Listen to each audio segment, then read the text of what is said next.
दोस्तों अब हम बात करेंगे बजाज फिनसर्व लिमिटेड कंपनी की, जिसका क्वार्टर 3 का रिजल्ट कंपनी ने आज डिक्लेयर कर दिया है। तो चेक करते हैं कंपनी का क्वार्टर 3 का रिजल्ट कैसा है, पर उससे पहले चेक करते हैं कंपनी के फंडामेंटल्स।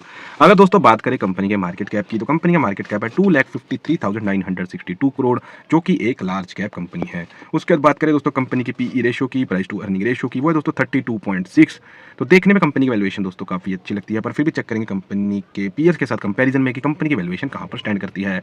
उसके बाद बात करें दोस्तों आरओसीई की, रिटर्न ऑन कैपिटल एम्प्लॉयड, वो है दोस्तों 11.3%, जो कि एक ठीक ठाक आरओसीई है। उसके बाद बात करें दोस्तों आरओआईसी की, रिटर्न ऑन इन्वेस्टेड कैपिटल, वो भी है दोस्तों 11.3%, जो कि एक अच्छी आरओआईसी है। उसके बाद बात करें दोस्तों प्रमोटर होल्डिंग की, तो प्रमोटर होल्डिंग दोस्तों 60.7%, जो कि एक अच्छी प्रमोटर होल्डिंग है। उसके बाद बात करें दोस्तों डेट टू इक्विटी रेशियो की, तो डेट टू इक्विटी रेशियो दोस्तों 4.94। तो देखने में कंपनी के ऊपर भारी भरकम डेट है, पर मैं आपको बता दूं कोई भी बैंकिंग कंपनी या फाइनेंस कंपनी के का मेनली जो बिजनेस होता है वो डेट को लेकर आगे देकर उसके ऊपर इंटरेस्ट की अर्निंग करना ही बिजनेस होता है, जिस वजह से कंपनी के ऊपर डेट बना रहता है और debt to equity ratio company की बुक्स में ज़्यादा आती है। तो यहाँ पर अगर डेट टू इक्विटी रेशियो दोस्तों ज़्यादा दिखाई देती है तो बैंकिंग या फाइनेंस कंपनीज के लिए कोई ज़्यादा चिंता की बात नहीं होती। तो ओवरऑल दोस्तों बात करूँ कंपनी के फंडामेंटल्स की, तो कंपनी के फंडामेंटल्स दोस्तों यहाँ पर एवरेज हैं। उसके बाद दोस्तों चलते हैं कंपनी की वैल्यूएशन पर और चेक करते हैं कंपनी की वैल्यूएशन अपने सेक्टर की टॉप कंपनीज के कंपैरिजन में कहां पर स्टैंड करती है।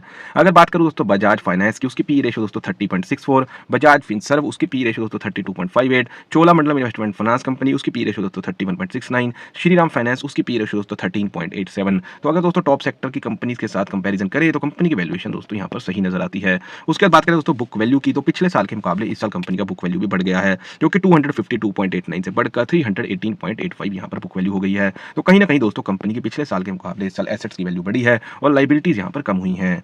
उसके बाद बात करें दोस्तों क्वार्टरली रिजल्ट की, जिसके लिए मेनली हमने वीडियो बनाया है, और देखते हैं आज कंपनी अपना क्वार्टर 3 का रिजल्ट यहाँ पर कैसा डिक्लेयर करा है। तो सबसे पहले दोस्तों बात करेंगे सेल्स की, तो पिछले क्वार्टर में कंपनी दोस्तों सेल्स दिखाई थी वो 26,023 करोड़ की यहाँ पर सेल्स दिखाई थी, जो कि इस क्वार्टर के अंदर दोस्तों बढ़कर 29,038 करोड़ की यहाँ पर सेल्स हो गई है। तो क्वार्टर ऑन क्वार्टर दोस्तों यहाँ पर सेल्स में ग्रोथ देखने को मिली है।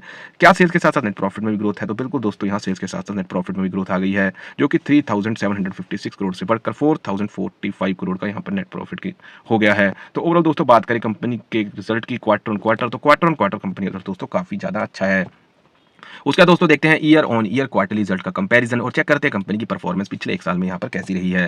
तो सबसे पहले बात करेंगे दोस्तों सेल्स की, तो पिछले क्वार्टर में कंपनी दोस्तों जो सेल्स दिखाई थी वो 21,755 करोड़ की दिखाई थी, जो कि इस क्वार्टर के अंदर बढ़कर 29,038 करोड़ की सेल्स यहाँ पर हो गई है। तो कंपनी ने क्वार्टर ऑन क्वार्टर भी सेल्स में ग्रोथ दिखाई है और ईयर ऑन ईयर भी क्वार्टरली यहाँ पर सेल्स में ग्रोथ दिखाई है। उसका दोस्तों देख लेते हैं year on year quarterly net profit, तो बिल्कुल दोस्तों वो भी बढ़ गया है, 3,300 करोड़ से बढ़कर 4,045 करोड़ का यहाँ पर net profit year on year quarterly हो गया है। तो ओवरऑल दोस्तों बात करें कंपनी के क्वार्टर रिजल्ट की, जो कंपनी ने आज पेश किया है वो दोस्तों काफी ज्यादा अच्छा और पॉजिटिव रिजल्ट कंपनी ने यहाँ पर दिखाया है, क्योंकि कंपनी ने क्वार्टर ऑन क्वार्टर भी यहाँ पर ग्रोथ सेल्स में दिखाई है, quarter on quarter net profit में भी ग्रोथ दिखाई है, quarter on year quarterly net profit में भी ग्रोथ दिखाई है और year on year quarterly sales में भी ग्रोथ दिखाई है। उसका दोस्तों देख लेते हैं कंपनी का कैश फ्लो और चेक करते हैं कंपनी का कैश फ्लो कैसा है। तो कैश फ्लो ऑपरेटिंग एक्टिविटी दोस्तों यहाँ पर नेगेटिव है और मार्च 2023 के बाद भी cash from operating activity cash flow यहाँ पर नेगेटिव है। पर मैं आपको बता दूं कोई भी बैंकिंग या फाइनेंस कंपनी का नेगेटिव कैश फ्लो कोई इशू की बात नहीं होता, क्योंकि उनका बेसिकली बिजनेस होता ही यही है कि हमने अपने पैसे को आगे देकर उसके ऊपर इंटरेस्ट कमाना होता है, जिस वजह से जो कैश है वो हमेशा आउटफ्लो करता है और बुक्स के अंदर कैश फ्लो हमेशा यहाँ पर नेगेटिव बना रहता है,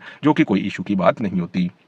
उसके बाद बात करें दोस्तों प्रमोटर्स की होल्डिंग की, तो प्रमोटर की होल्डिंग भी दोस्तों यहाँ पर स्टेबल चल रही है, जो कि पिछले क्वार्टर में भी 60.69% थी और इस क्वार्टर में भी 60.69% यहाँ पर प्रमोटर्स की होल्डिंग बनी हुई है, जो कि इन्वेस्टर्स के लिए एक अच्छी बात है। तो ओवरऑल दोस्तों बात करूं कंपनी के फंडामेंटल्स की, तो कंपनी के फंडामेंटल्स दोस्तों यहाँ पर एवरेज हैं। उसके बाद बात करूं कंपनी की वैल्यूएशन की, तो वैल्यूएशन कंपनी की दोस्तों इस समय सही है। अगर बात करूं दोस्तों कंपनी के बुक वैल्यू की, तो पिछले साल के मुकाबले इस साल कंपनी की बुक वैल्यू भी बढ़ गई है। उसके बाद दोस्तों अगर बात करूं कंपनी के क्वार्टर 3 रिजल्ट की, तो कंपनी का क्वार्टर 3 का रिजल्ट भी दोस्तों यहां पर अच्छा आया है। कंपनी ने क्वार्टर ऑन क्वार्टर भी दोस्तों सेल्स में ग्रोथ दिखाई है, कंपनी ने क्वार्टर ऑन क्वार्टर दोस्तों नेट प्रॉफिट में भी ग्रोथ दिखाई है, कंपनी ने ईयर ऑन ईयर भी क्वार्टरली सेल्स में ग्रोथ दिखाई है और कंपनी ने ईयर ऑन ईयर भी क्वार्टरली नेट प्रॉफिट में ग्रोथ दिखाई है।